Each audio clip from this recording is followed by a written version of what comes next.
So yeah. Anyway, so that's but it's a very simple process. You basically own a stock, and when you own the stock, you sell the right for somebody else to buy the stock from you at a certain price. And so if I buy a stock at 12, I could say, hey, listen, you could buy the stock from me at 13, but you got to give me $1 to have that right. So I already make that $1, and I keep that $1 if they don't go to 13. If it goes over 13, then they could buy the stock. Okay. However, most of the time it doesn't, so I keep the money. Mm-hmm. Now, if it does go over 13, let's say it goes to 15 or 16, I lost that. I didn't lose it, but I didn't make the difference. So I have to sell the stock at 13. So that's not something that goes wrong. That's actually something that goes right, believe it or not. But what really happens that's bad is if the stock goes down. If it goes down a lot. That's the only time. Okay, I got you. So 5 minutes a week is all I spend on it. Matter of fact, on Monday, I have to spend my 5 minutes on it again. Because that's the day that I spend my 5 minutes. I spend my 5 minutes on Monday, and I create the play, and I make it work every time. And it works really well. So I have one more month to figure out, I predicted between 38 and 45,000. We're at 38 now. We'll see where it goes. And when I predicted it, I didn't actually do calculations. I did prediction based on just some common knowledge. Experience, yeah. Your experience with the stocks. All right. So I'm going to try to get this Last live time. stream going again. Okay. And see if I can make it work. It's really bothering me that it's not working. So I want to bring another subject. You know that we have a thing here in the school that people are coming here because they are fascinated by stock options. Yeah.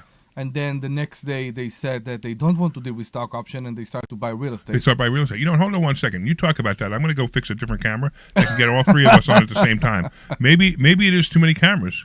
Because if it's too many cameras, it's a Wi-Fi problem. It used to work. I can put one camera on. So why don't you, real quick, I can hear you, but I just got to run. No, I know. So many people coming here, they want to talk about stock options.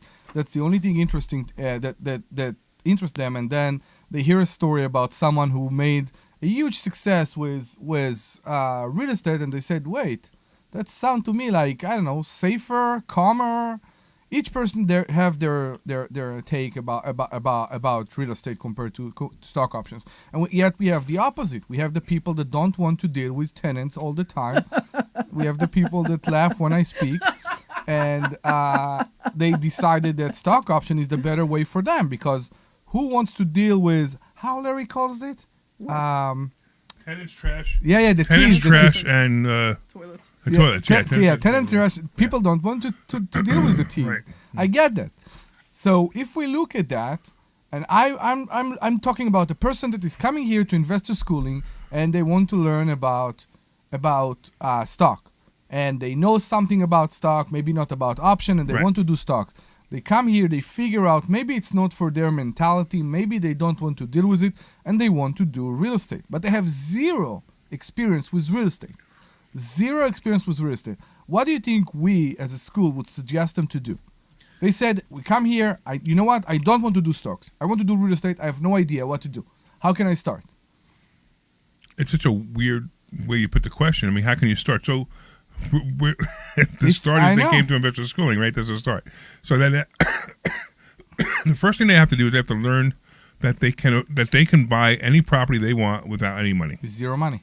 It's a big obstacle for a lot of people. A lot of people don't understand that they can actually buy property without any money. Debbie, how many properties have you bought without money? All of them. Yeah, isn't that amazing? Yeah, all my properties. It's amazing, right? No, that's right. One property I bought with my money. Right. Okay. But the rest of them I bought with somebody else's money. Yeah. Yeah. So, by the way, if you guys are online and you switch to the new live stream, just let me know. I'm trying to. I don't know what's going on. There's something happening here, but I just want to make sure that you guys are watching it now. But anyway, all right. But real quick, so why don't you give the phone number real quick? That's 855-939-1137. That's 855-939-1137. 855-939-1137. You should see what he's doing to the microphone. I know, that's what's funny. Like on each different side. It's funny because you can't. I don't know if anybody could see it online. Man. 855. She like it when I go down on the microphone. Oh my God. On the microphone. Then we have this discussion in the You know, car the other it's day. interesting. He usually makes a mistake like that on purpose. This time he No. actually did not do it on purpose. No, I didn't. I promise. So I'm I actually didn't. impressed that you call yourself. So I think that many people that come here and they want to do real estate because you hear something from a friend, from a family member, on the media, whatever, and you hear that real estate is a very good way to become rich. Or we see that with private lenders, right? Some people come here and they want to be private lender. They have Right. zero understanding about private money lending, exactly. but they come here because someone told them Right. that they can be private lenders. So what's interesting? So I'm sorry. all I'm good. interrupting you on purpose Good. now, but I'm going to tell you something interesting. So everybody talks about passive income, right? You want to know what the most passive income way to invest is? I believe stock. Private No, money. private lending. Private lending. The most passive and best way for you to invest is private lending. There are many times where I consider selling all my real estate and becoming a private lender Yeah, I hear because it's so easy. You're not dealing with tenants, toilets, and trash. You're dealing with someone who is a real estate investor who's borrowing your money to invest, right? So you could get, you get a lot of interest, but let's say you got an average rate of 8%, just 8% of your money. It's 8% of your money. We talked about annuities in the earlier show, right? Where they give you 4%, but they don't even give you 4% on your money, your whole money. This is